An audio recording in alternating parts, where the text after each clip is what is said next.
Good morning guys! Nagbabalik ang ating video for today at ang ating topic ngayon ay kay Hardaway. Ang in-between crossover guys. Ituturo ko na rin sa iyo. Napakasimple lang po. So, tara, let's go! Una nating gagawin guys, big dribble, in-between, cross.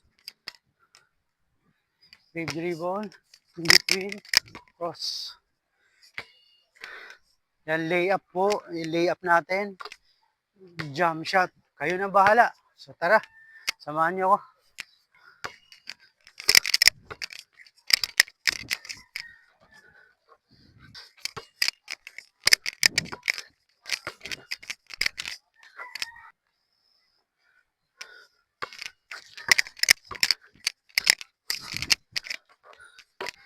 Ito pa guys, importante to sa mga nagwa 1v1. Teardrop, crossover teardrops. Tingnan niyo.